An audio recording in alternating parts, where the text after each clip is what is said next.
Hello दोस्तों, आप सभी का दिन पर स्वागत है। मैं विश्वजीत सिंह। दोस्तों, आज की इस वीडियो के अंदर हम बात करने वाले हैं स्कॉटहोम सम्मेलन, स्कॉटहोम कॉन्फ्रेंस के बारे में।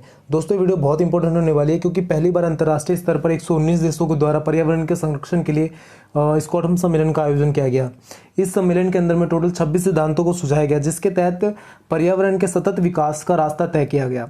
सतत विकास का अर्थ टिकाऊ विकास, जहां पर कोई भी चीज का उपयोग जो आज हम कर रहे हैं वो आने वाले पीढ़ियों के लिए भी रहे, इसके बारे में बात की गई। तो दोस्तों, ये वीडियो बहुत इंपॉर्टेंट होने वाली है। अगर आप किसी तरह के एग्जाम की प्रिपरेशन कर रहे हो, चाहे एसएससी हो, यूपीएससी हो, नेट हो, ये रेलवे हो, या फिर आप कॉलेज में हो और आपके पास पॉलिटिकल इन्वायरमेंट है, ठीक है, पॉलिटिकल साइंस है या इन्वायरमेंट है, तो वहाँ पे भी इससे रिलेटेड क्वेश्चंस पुटअप किए जाते हैं। तो वीडियो को लास्ट तक देखिएगा, आपको बहुत सारी चीज़ें सीखने के लिए मिलने वाली है। तो स्टार्ट करते हैं आज की वीडियो, स्कॉटहोम सम्मेलन। अगर हम बात करें तो मानव पर्यावरण पर स्कॉटहोम सम्मेलन 1972 में संयुक्त राष्ट्र संघ के स्वीडन के स्कॉटहोम शहर में 5 जून 1972 से आरंभ होकर 16 जून 1972 को समाप्त हुआ। जो ये सम्मेलन आयोजित करवाया गया था, इस संयुक्त राष्ट्र संघ के द्वारा करवाया गया, उसकी अध्यक्षता में करवाया गया। ये स्वीडन के स्कॉटहोम शहर में हुआ।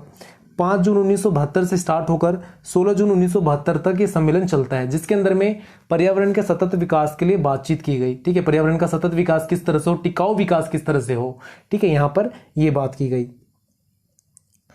इसके उद्देश्यों की बात करें दोस्तों कि इस पर्यावरण सम्मेलन का उद्देश्य क्या था, इस स्कॉटहोम सम्मेलन का उद्देश्य क्या था, तो इस सम्मेलन का प्रमुख उद्देश्य अंतर्राष्ट्रीय स्तर पर मानवीय पर्यावरण के संरक्षण तथा सुधार के विश्वव्यापी समस्या का निदान करना था। मतलब जो मानवीय पर्यावरण का संरक्षण करना, साथ साथ विश्व स्तर पर जो भी इसकी प्रॉब्लम्स हैं, ठीक है, जो भी इसका सुधार किया जा सकता है, उसके लिए सॉल्यूशन ढूंढना, इसके लिए बातचीत करना, ठीक है, ये मेन रीजन था।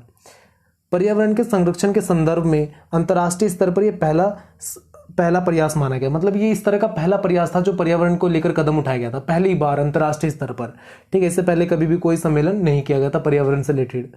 इस सम्मेलन में 119 देशों ने पहली बार एक ही पृथ्वी का सिद्धांत को स्वीकार किया। एक ही पृथ्वी का कहने का मतलब क्या है दोस्तों, क्योंकि इससे पहले जो थे, चाहे आपका 9 स्वतंत्र देश हो जो नए नए आजाद हुए थे वो, या फिर विकसित हो या विकासशील देश हो, कोई भी देश हो, वहां पे क्या मानता था कि ये मेरा प्रॉब्लम नहीं है, ये मेरे अकेले की प्रॉब्लम नहीं है, सबकी प्रॉब्लम है, मतलब मेरा कोई लेना देना नहीं इस प्रॉब्लम से, सिंपली वो ये कहता था। बट जब ये सम्मेलन हुआ, जब उनके सामने ये समस्या को लाया गया, तब वहां पे लगा कि ये मेरी धरती है, मेरी पृथ्वी है, और ये एक ही पृथ्वी है और सबकी प्रॉब्लम है।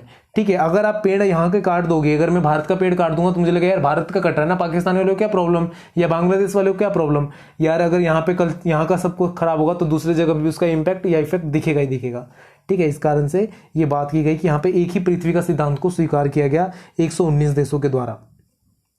आगे बात करते हैं, तो इसी सम्मेलन में संयुक्त राष्ट्र पर्यावरण कार्यक्रम यूएनईपी का जन्म हुआ। ठीक है, यहीं पर यूएनईपी, ठीक है, जो अंतर्राष्ट्रीय स्तर पर संयुक्त राष्ट्र संघ के द्वारा पहला पर्यावरण मंत्रालय, एक तरह से मान लो मंत्रालय है जो पर्यावरण को रिलेटेड कार्य करता है, यूएनईपी का जन्म हुआ, स्थापना किया गया।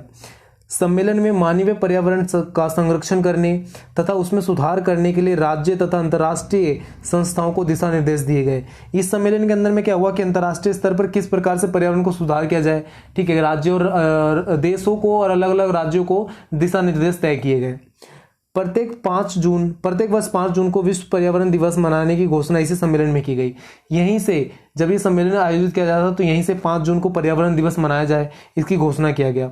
ठीक है दोस्तों, इस तरह के क्वेश्चन अक्सर एग्जाम में भी पुटअप किए जाते हैं, कॉम्पिटिटिव एग्जाम में, कि पर्यावरण दिवस कब मनाया जाता है। तो दोस्तों आपको डेट याद रखना है, 5 जून को पर्यावरण दिवस मनाया जाता है, जो स्कॉटहोम सम्मेलन से घोषणा किया गया था। 1972 में जब स्कॉटहोम सम्मेलन हुआ तब वहां से घोषणा किया गई 5 जून को पर्यावरण सम्मेलन किया जाएगा।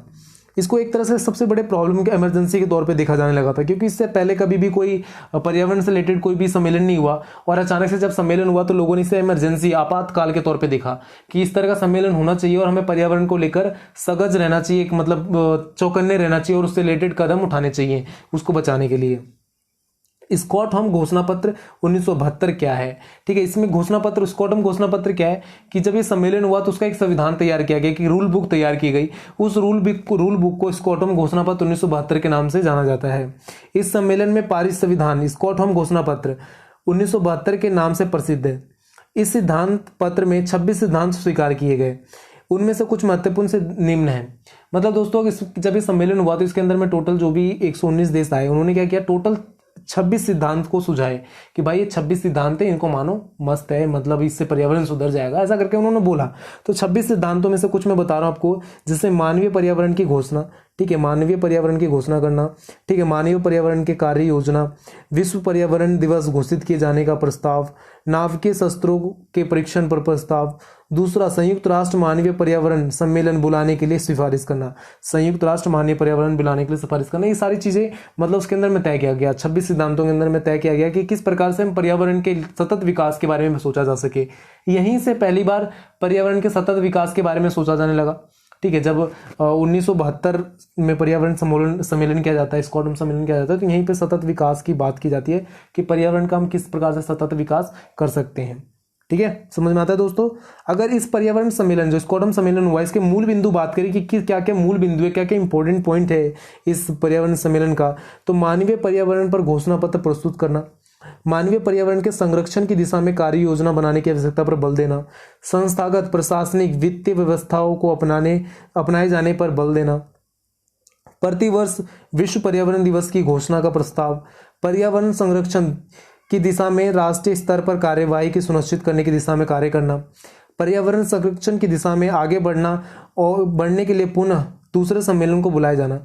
मतलब इस पूरे सम्मेलन का रिजल्ट ये निकला, उसके अंदर में कुछ मूल बिंदु, अगर समरी बात करें कि सम्मेलन का समरी क्या है, तो समरी ये है दोस्तों, जिसके अंदर में बात किया गया कि मानवीय पर्यावरण को घोषणा पत्र प्रस्तुत करना, कि भाई क्या घोषणा पत्र है, क्या क्या चीजों पे हमने बात करी है वो रखना सबके सामने, ठीक है, पर्यावरण को बचाने के लिए क्या रोड मैप है वो बताना, ठीक है, और आगे भी इस तरह का कॉन्फ्रेंस हो, ये नहीं कि पहली बार कर दिया भाई, पहली बार सारे जोश से आए, दोबारा में फिर कोई आ नहीं रहा या फिर दोबारा में हम कर नहीं रहे, ठीक है, तो आगे भी इसके लेकर इस टॉपिक पे बातचीत करते रहना, उसके लिए यहाँ पर बातचीत कही गई, ठीक है, कि आगे भी आने वाले समय में भी इस तरह की कॉन्फ्रेंस किया जाना चाहिए, ठीक है, समझ में आता है दोस्तों। तो ये कुछ मूल बिंदु थे इस सम्मेलन के। अगर हम देखते हैं यूएनईपी जिसकी स्थापना किया गया इस सम्मेलन के अंदर में, पर्यावरण जो सम्मेलन था, यहीं पर यूएनईपी की स्थापना की गई, तो ये है क्या, किस हिसाब से वर्क करता है, इसके बारे में भी देखते हैं। स्टॉकहोम सम्मेलन के दौरान 1972 में संयुक्त राष्ट्र पर्यावरण कार्यक्रम United Nation Environment Programme UNEP का शुभारंभ हुआ। मतलब 1972 में अगर क्वेश्चन पूछ लिया जाता है कॉम्पिटेटिव एग्जाम में कि यूएनईपी की स्थापना कब हुई या फिर यूएनईपी का फुल फॉर्म क्या है, तो यूनाइटेड नेशन एनवायरमेंट प्रोग्राम, जिसकी स्थापना स्वीडन, जो स्टॉकहोम सम्मेलन हुआ था, स्वीडन के शहर स्टॉकहोम में सम्मेलन हुआ, तो वहां पर 1972 में इसकी स्थापना की गई। संयुक्त राष्ट्र पर्यावरण कार्यक्रम का मुख्यालय कीनिया के नैरोबी राजधानी में, कीनिया की राजधानी जो है नैरोबी, उस वहां पर इसका मुख्यालय है। वैश्विक पर्यावरण एजेंडे के निर्माण एवं जलवायु नीतियों के क्रियान्वयन के संदर्भ में यह शीर्ष वैश्विक पर्यावरण का प्राधिकरण है जो संयुक्त राष्ट्र प्रणाली के भीतर कार्य करता है। इसको लीड कौन करता है, इसको हेड कौन है इसका, तो संयुक्त राष्ट्र संघ है जिसके अंदर में कार्य करता है। आगे देखते हैं दोस्तों, तो यूएनईपी का लोगो ये इस प्रकार से, कुछ यूएनईपी का लोगो कुछ इस प्रकार से दोस्तों। अगर यूएनईपी के कार्यक्रमों की बात करूं कि किस प्रकार द्वारा इनका क्रियान्वयन किया गया, किस प्रकार से उनको 7 विभागों में बांटा गया जो हर तरीके से अपने पर्यावरण के बचाव के लिए कार्य करेंगे, अलग अलग से क्या उनके दायित्व हैं वो बताएंगे, ठीक है। तो उनके रोल को 7 पार्टों में बांटा गया। जो यूएनईपी था उसको 7 पार्टों में बांट दिया गया। क्या क्या, तो जलवायु परिवर्तन, आपदा और संघर्ष, परिस्थितिक तंत्र प्रबंधन, पर्यावरणिक अभिशासन, रसायन और अपशिष्ट संसाधन की दक्षता, पर्यावरण की समीक्षा। दोस्तों ये 7 पार्टों में बांटा क्यों गया, यूएनईपी बना, यूएनईपी को 7 पार्टों में बांट दिया गया, मतलब 7 अलग अलग विभाग बना दिए गए, ठीक है। जरूरत क्या था कि अगर मान लो जलवायु परिवर्तन से कोई मुद्दा आता है तो वो ये वाला करेगा, ऐसा नहीं कि सारा एक हौच पौच बना दो। अगर पर्यावरण समीक्षा की बात है तो भी ये जाके कर रहा है, ठीक है। संसाधन की दक्षता की बात है तो भी यही ग्रुप कर रहा है। तो मतलब इसको 7 ग्रुप में बांट दिया गया कि अलग अलग सबके कार्य दे दिए गए कि अगर हमारे सामने अगर ये वाला आता है, आपदा संघर्ष की बात आती है तो आप जाके देखोगे, ठीक है। अगर पर्यावरण अभिशासन की बात आती है तो आप जाके देखोगे, ठीक है। संसाधन की दक्षता की बात आती है तो आप जाके देखोगे। तो इस तरह से 7 पार्टों में बांट दिया गया जो इसके कार्य करने के तरीके को दिखाता है, रोड मैप को दिखाता है, ठीक है। समझ में आता है दोस्तों। तो दोस्तों ये स्टॉकहोम सम्मेलन की वीडियो यहीं तक थी। आपको वीडियो कैसी लगी कमेंट करके जरूर बताएं। और दोस्तों आपको आने वाले समय में और भी इस तरह की कई सारी वीडियो मिलने वाली हैं। आपको अगर इसका PDF चाहिए तो हमारे इंस्टाग्राम व्हाट्सअप पे भी हमसे जुड़ सकते हो, ठीक है। आपको लिंक व्हाट्सअप का, इंस्टाग्राम का, फेसबुक का मिल जाएगा, ठीक है। अगर आप कमेंट कर रहे हो तो वहाँ पे मैं आपको प्रोवाइड कर दूंगा। साथ साथ दोस्तों अगर आप हमारी वीडियो को देख रहे हो, अगर आपको हमारी वीडियो अच्छी लग रही है तो प्लीज़ लाइक शेयर सब्सक्राइब जरूर करें दोस्तों, क्योंकि आपके एक एक लाइक से हम मोटिवेट होते हैं और वीडियो बनाने के लिए और उस पर ज़्यादा मेहनत करने के लिए और अच्छे से अच्छी वीडियो बनाकर आपके सामने लाने के लिए। तो आपका एक एक लाइक दोस्तों हमारे लिए बहुत कुछ है। और दोस्तों हमने एक गोल सेट कर रखा है, ठीक है, कि आप कितनी ज़्यादा लाइक कर पा रहे हो और हम उस गोल तक कितनी जल्दी अचीव कर पाते हैं। ठीक है, हमारा गोल है जो हम बहुत टाइम से अचीव नहीं कर पा रहे हैं, ठीक है, उसमें असफल हो रहे हैं। तो प्लीज़ दोस्तों लाइक शेयर सब्सक्राइब जरूर करें। और कई बार दोस्तों आपका जो दोस्त हैं, कई सारे फ्रेंड्स हैं जिनको इस वीडियो की ज़रूरत होती है पर उन तक पहुँच नहीं पाता है, किसी गलती से पहुँच नहीं पाता है। तो अगर कोई आपका दोस्त है जिस आपको ऐसा लगता है कि उसको ज़रूरत है इस वीडियो की, तो प्लीज़ उसे शेयर भी ज़रूर करें। तो thank you for watching me friends, thank you for listening me, thank you so much friends, bye bye.